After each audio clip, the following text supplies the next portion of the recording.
ไปทุกคนไปเบิ่งกันทุกคนเลยเรียบร้อยน้องกับสิบางป่าก่อนเวลาไปนี่ต้องไปกุ้มๆเนี่ยพี่น้องเพราะว่าชาวบ้านเขาเจ้ามาหลายเนี่ยทุกคนโอ้หนาสิบ่ได้เลยวันนี้ชาวบ้านมาหลายคนพี่น้องเขาเจ้ากะสิมากวนเฮาหากินแบบนี้เลยทุกคนโอ้เจ้าบ่ได้เทมุงเอ้าออกแล้วเอาสะดุกนี่นะมาตักนะเอ้าเอาเอา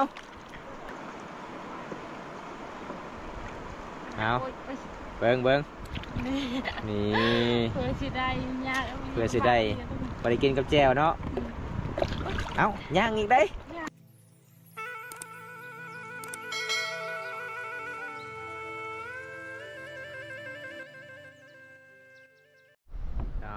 ถ้าสบายดีทุกคนสบายดีบรรยากาศยังแรงทุกคนเมื่อนี้กลับมาพบกับพ่อกับบาบุญตาคือเก่าพี่น้องเลยเมื่อนี้บาบุญตากาสิพาทุกคนหาอยู่หากินคือเก่าพี่น้องไปหากินแบบโบราณไปลาปลาคือเก่าพี่น้องไปกับสาวสุขคือเก่าเพราะว่ามี FC หลายๆคนให้บาบุญตาไปตามที่วิธีสิเป็นแบบหาอยู่หากินแบบมันแปลกลายทุกคนเลยแบบโบราณเลยอันนี้คือสาบานเขาเจ้าบางคนก็ใส่หมวกบางคนก็สอนปลาขยองเลยทุกคนเมื่อนี้ก็บ่มีอย่างไรสิพาสิที่รับชมเฮาหาปลาเมื่อนี้หาอยู่หากินกะสิมาหรือว่าพี่น้องคันสิหากินแบบนี้กับประมาณ4 โมงแรงทุกคนคันสิไปตอนเช้ากับบ่ได้อีกเพราะว่าปลามันก็บ่ได้ออกปานใดพี่น้องช่วงนี้ก็คือปลาออกเวลากลางคืนทุกคนประมาณเฮาอ้อยปลากับประมาณ15 นาทีเฮาก็เลยไปเอาปลาเลยไปไล่ล่าเลยทุกคนเอาวันนี้ก็รับชมกันเลยพี่น้องโดยสบายดีสิไปไสดีนะไปล่าปลาไปล่าปลาไล่บ่แม่โอ้ยยังคิวเจ้าคืองามมื้อนี้นะจะไปซักมาบ่บ่จะยอมซีเอ้าโอ้ยเบิ่งผู้สาวยอมซีพี่น้องเอ้ยอยากได้คิวงามๆเพิ่นก็ยอมซีเด้อทุกคนไปได้อุปกรณ์เจ้ามื้อนี้ครบสดบ่ครบเนาะมีหยังแหน่มื้อนี้อ๋อห้ามคือเก่าแม่แล้วก็มุงโอ้ทุกคนเฮาก็สิไปลาทางใดมื้อนี้ทางนี้ต่อเนาะคันชาวบ้านมาก็เอาบ่ได้บ่เอาบ่ได้คันชาวบ้านมา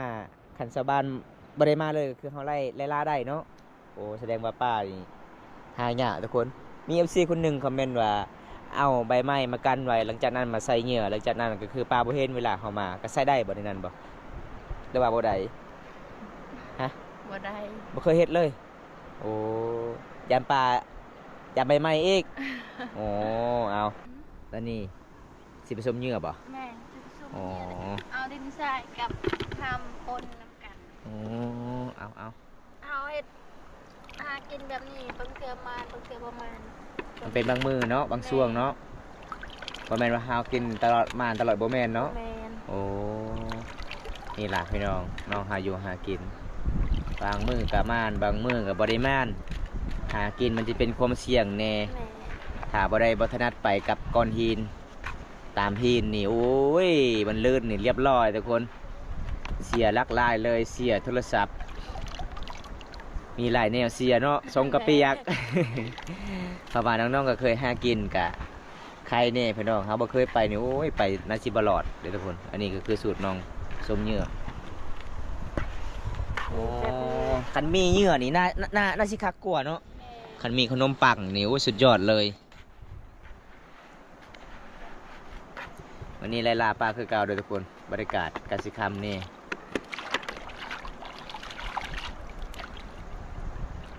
ตัวเด้อตัวถือ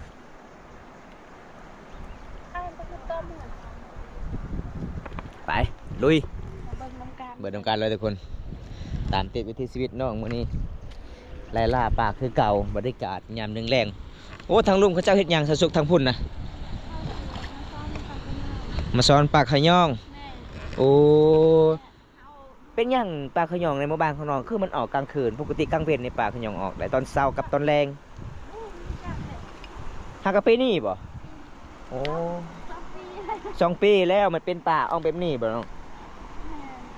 โอ้ก่อนกะปลาขยองไม่ได้ออกกลางคืนออกโอ้เดี๋ยวนี้มันแปลกเนาะเอาอันนี้น้องวางเหยื่อเลยเด้อทุกคนจุดที่1แล้วเอามาลุ้นอีกต่อไปผลงานเฮาวันนี้ก็สิได้กินหรือบ่ทุกคนหลังจากบัมตากะอัปเดตไปที่ชีวิตน้องบัมตาสิกลับแน่ทุกคนมันค่ำแน่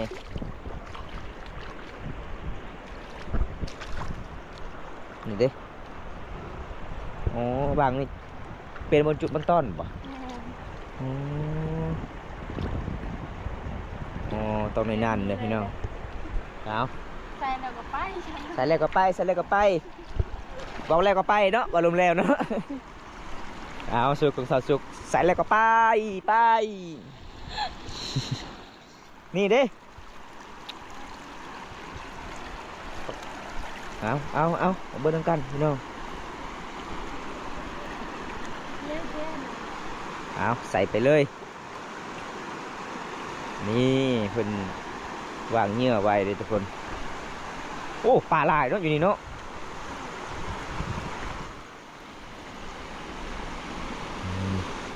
มีจุดหนึ่งน้องก็สิวางมาจุดนี้แน่เคยใส่บ่จุดนี้บ่เจ้าเคยใส่บ่อ๋อ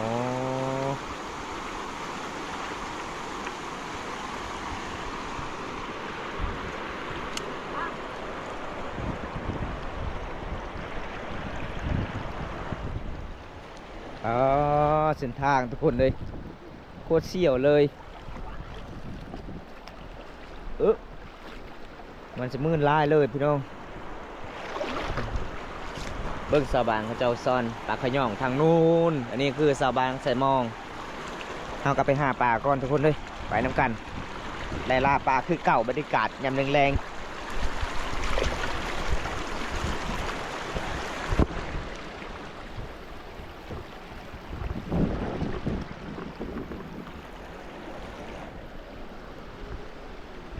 น้องเลือกจุดที่คือปลาซิอยู่ทุกคนอันคันบ้าตานี่น่าจะใส่วางไว้หลายบ่อนเลยมีหลายจุดเลยแต่น้องนี่น้องหู้จักน้องก็เลยวางจุดที่พาอยู่ได้เดี๋ยวพี่น้องนี่เห็นบ่ต้องเอาก้อนหินก่อนแล้วก็มาใส่นี่ได้ก้อนหินนี่ก้อนหินลาย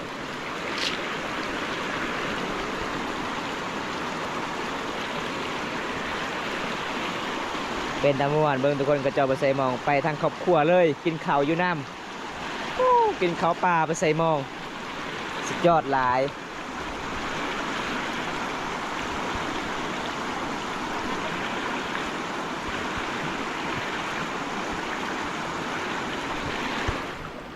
ดอยเนาะวันนี้เนาะไปทุกคนจะไปนำกัน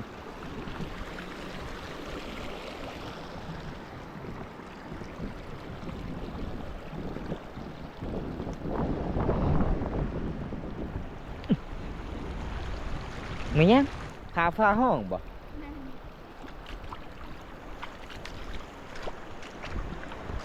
โอ้มันจะแห้งลายเลยพี่น้องเพราะว่าสุดก่อนๆเข้าไปเขาวสุกมันจะเป็นหนำหลายๆลึกๆเลยจุดนี้แต่มารอบนี้ก็มันจะเป็นแห้งเน่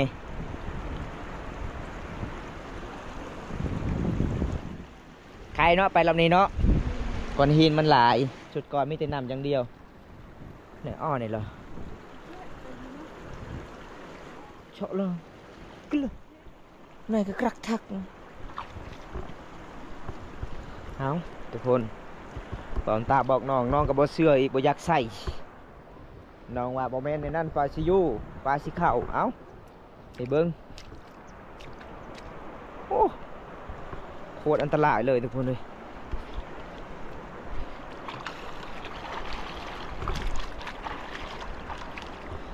น้ำช่วงนี้ก็ใส่เลยทุกคนใส่หลายๆเลยช่วงนี้น้ำแต่เป็นกระสิตกดินเนี่ยมันสิขำเนี่ยบางคนก็ตึกแห่เอาบรรยากาศยามแรงยอดลายหมู่บ้านนี่เบิ่งทุกชาวบ้านนั่งทาซีซอนปากขยอมเวลากลางคืนเลยทุกคนอันนี้คืออ้ายเพิ่น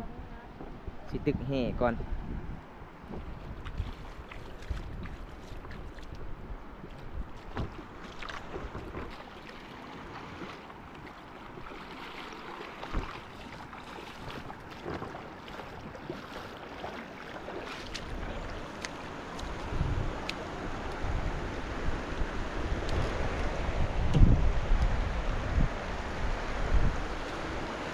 จักจุดเลยจะวางเหยื่อมื้อนี้ลายแล้วโอ้ครับอันนี้จุดหนึ่งโอ้ อ้ข่าวปลาขยงน่าจะออกหลายเลยทุกคนเลย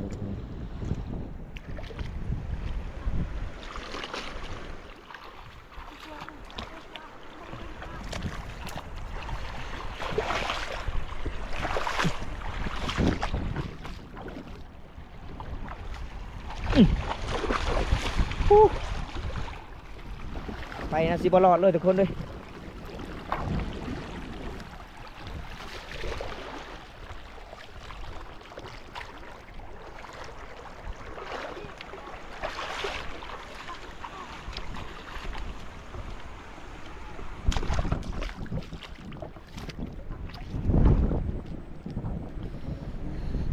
กุ้งไล่แบบกลางคืนเท่านี้แบบกุ้งไล่บ่เนาะ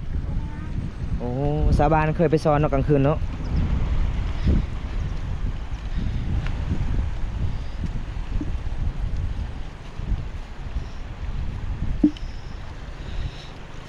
โอ้น่าสิเมื่อยลายทุกคนไล่ลาปลาแบบนี้แสดงว่าไล่ลาปลาแบบนี้ก็คือเฮาหากินแต่ตอนแรงได้ทุกคนเป็นอาหารแรงถ้าม่านก็ได้กินอาหารแซ่บถ้าประมาณก็ได้ไปตัวเปล่าๆเลย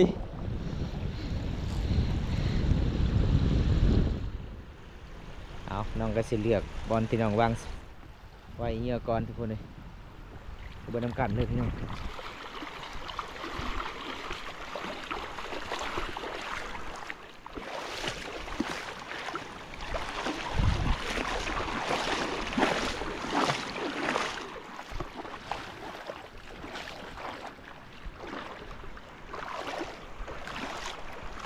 สาสุกใส่จะว่าจุดตึกแห่ได้หลีบ่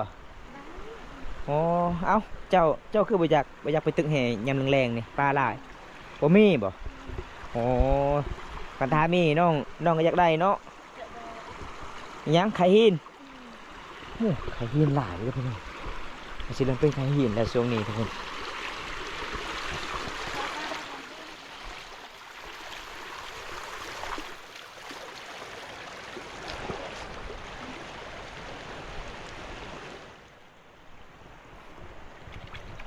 น้องวางเหยื่อไว้จุดนี้ก่อน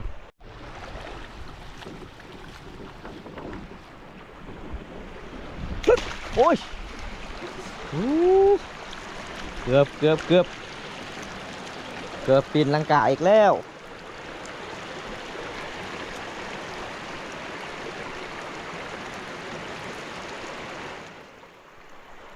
ปลาบ่ได้เข้าดอกนั่นบ่มีหดน้ำก็ยังอยู่ใส่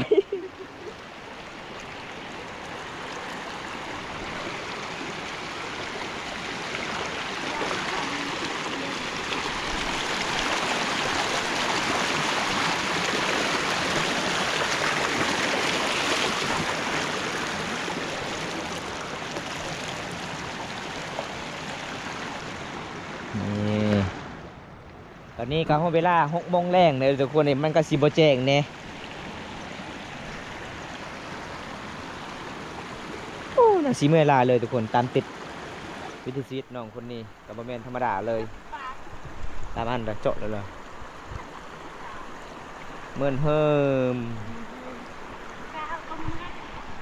คือมากาคือมันตัวอันนึง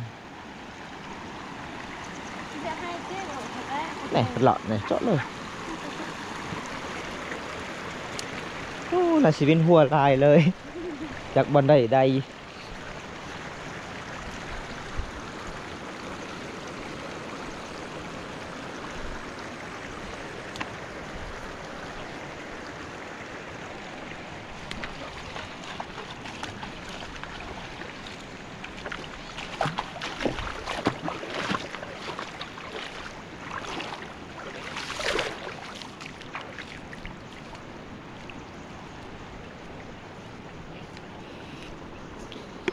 โอ้สุดท้ายบ่ยังใส่แล้วก็ไปเอ้าไม่ต้องอยู่เว้นหัวลายเลยทุกคนเลย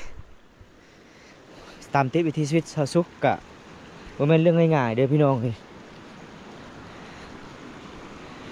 เวลาเขาไปเนี่ยต้องปลดเกิบเด้ถ้าบ่ปลดเกิดเรียบร้อยเลยก่อนทีนกับตีนเห่ามันก็เข้าบ่ได้เลย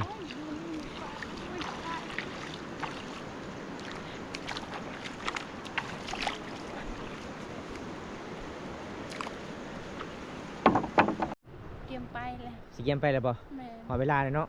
ไปเดี๋ยวน้องชาวบ้านก็สิไล่ปลาเฮาหมดไปทุกคนไปเบิ่งกันทุกคนเด้ยเรียบร้อยน้องก็สิไปหาปลาก่อนเวลาเขาไปนี่ต้องไปกลุ่มๆเนี่ยพี่น้องเพราะว่าชาวบ้านเขาเจ้ามาหลายเนี่ยทุกคนโอ้น่าสิบ่ได้เลยมื้อนี้ชาวบ้านมาหลายคนพี่น้องเขาเจ้าก็สิมากวนเฮาหากินแบบนี้เลยทุกคน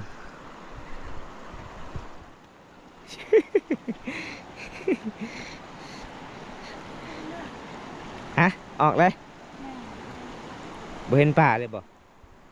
เห็นปลาเป็นทำ มันออกแล้วโอ้เจ้าบ่ได้เทนมุงเอ้าออกแล้วเอาสะดุ้งนี่นะมาตักนะเอ้ายังเอาสะดุ้งมานะเอาโอ้ยมานเด้อทุกคนมานอยู่เด้อเบิ่งผลงานทุกคนเลย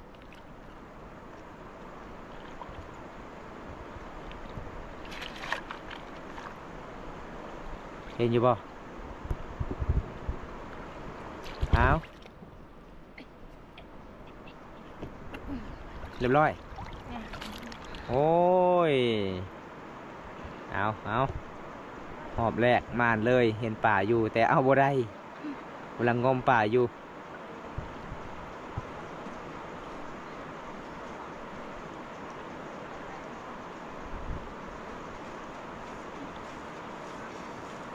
กาก็มันมา ยังจักโต โต ตัวหนึง แม่ หายากเอาตัวหนึ่งเนาะ นั่นแหละ คำว่ามีสะดุ้งนอนเนี่ยจับบ่ได้เลยทุกคนบ่ได้อีก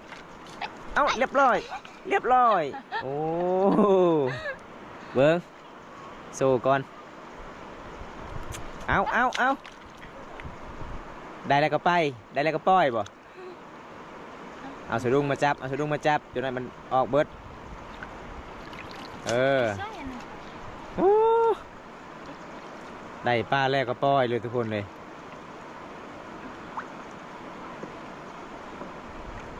เอา โอ้ยโอ้ย เบิ้ง นี่ นี่ เพื่อสิได้ยาก เพื่อสิได้ไปกินกับแจ่วเนาะเอาย่างอีกได้ ยัง เอาเฮ็ดดีโอ้มาน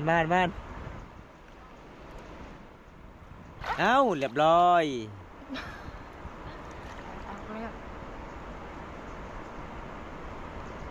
เอาทุกคนเกือบได้2ตัวได้แต่ตัวหนึ่ง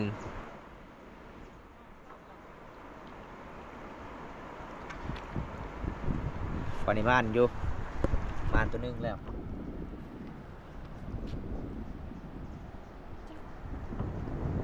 ยังอยู่บ่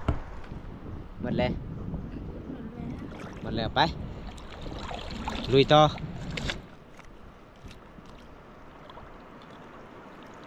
ไปทุกคนเดี๋ยวไปทำกันพี่น้องหอบแรกก็คือม่านเลยทุกคนหอบต่อไปกาดพา FC ดีครับชมน้ำกันทุกคนเลยเก็บได้2ตัวแต่สุดท้ายเราจับปลาตัวหนึ่งบ่ได้บ่ทันซ้ำเราต้องไปกลมๆแบบนี้ตลอดเลยทุกคนเลยเห็นบอกลำบากหลายเลยหาปลาเย้ยบ่ทันบ่ทึก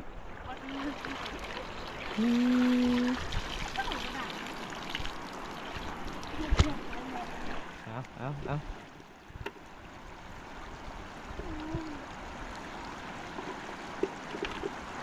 ดูน้ำกันทุกคนไป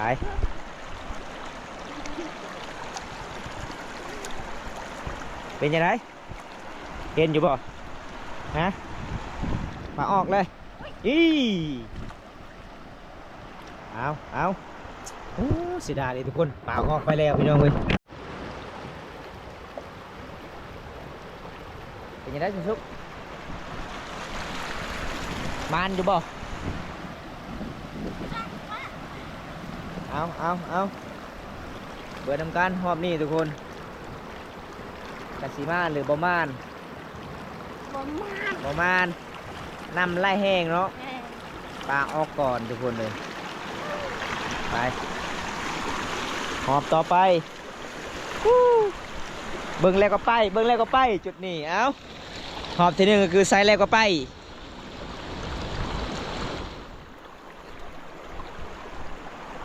โอ้เก่งเก่งเก่งเก่ง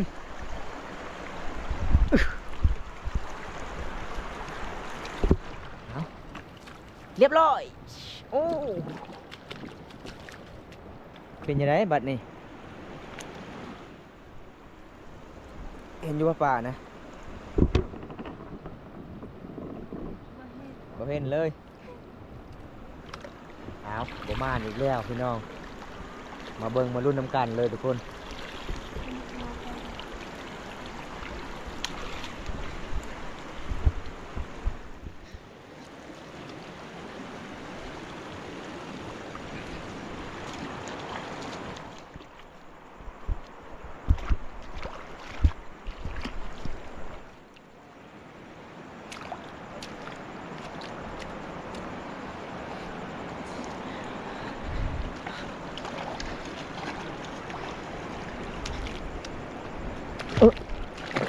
เอา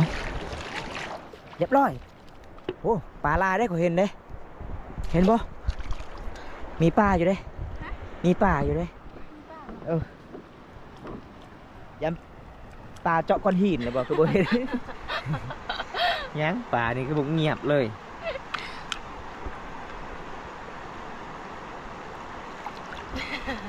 ประมาณ โอ้ยเอามาแต่1 ตัวละทุกคนเลยปล่อย2-3 ตัวไป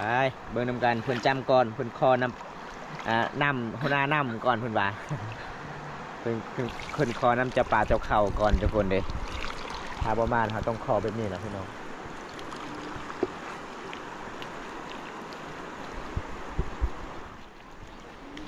มันนักสิ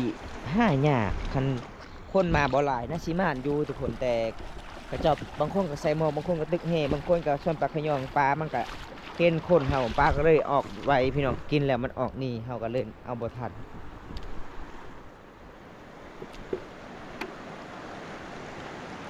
เอาน้องชุบเพิ่นก็สิเอาต่อทุกคนบางตาสิทาจุดนี้ก่อนเวลาน้องไปนี่ท้องค่อยๆกลมแบบนี้ทุกคนเลยเรียบร้อยมีป่าบ่มีบ่บ่มีโอ้บ่มาอีกแล้วไปทุกคนดูดำกันไปน้องไปเพราะว่ามันสิค่ำแน่มันนี้มาแต่1 โตทุกคนเวลาไปตรงกลมๆนี่เลยอันนี้คือน้องสุกนี่ก็สบายตรง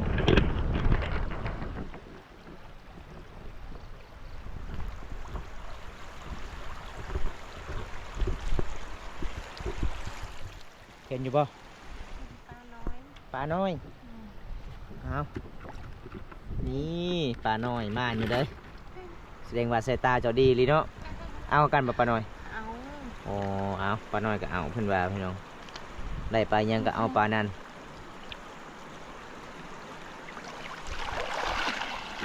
ไปทุกคนไปเบิ่งนำกันต่อ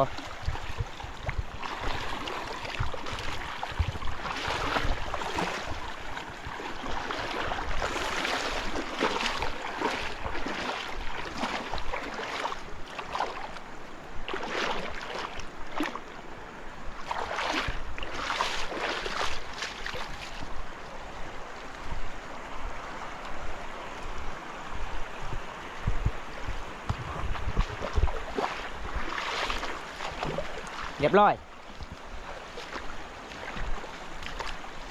เป็นยังไงหอบนี่ฮะมานอยู่บ่หรือว่าประมาณอีกแล้วโอ้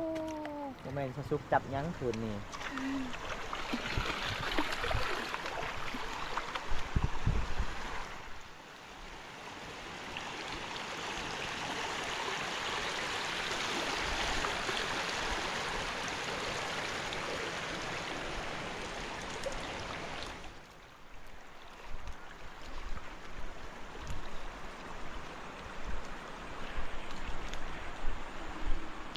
น่าสิเมื่อยหลายเลยทุกคนเลยส่วนของน้องเพื่อนหากินเมื่อยหลายเลยขันบ่ห้ากับบ่มีกิน เอาไปทางใดบัดนี่น้ำมันลึกหลายเลย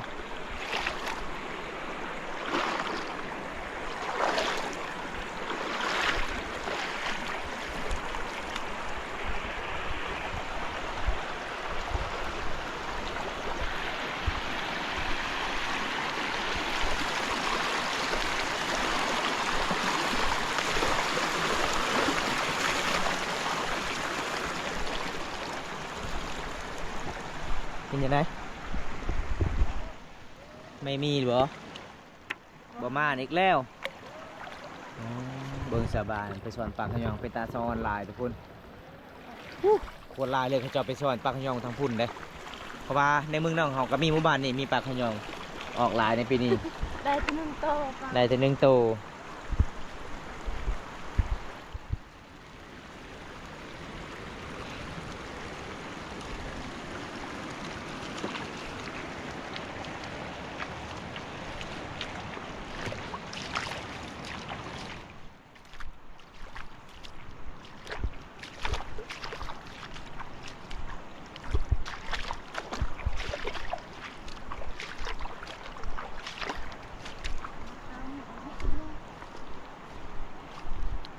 ปลาออกเลยบ่เห็นอีกอ้าวได้แต่ ป ส ระ ม มา นี ณแล้วทุกคนมื้อนี้ ไปแล้วได้แล้วก็ไปได้แล้วก็ไป ได้ที่หนึ่งโต ได้แต่1 ตัว โอ้ยมือหลาย คนลายมื้อนี้เนาะ แม่น สาบานหากินลายก็เลยปะออกบ่หลาย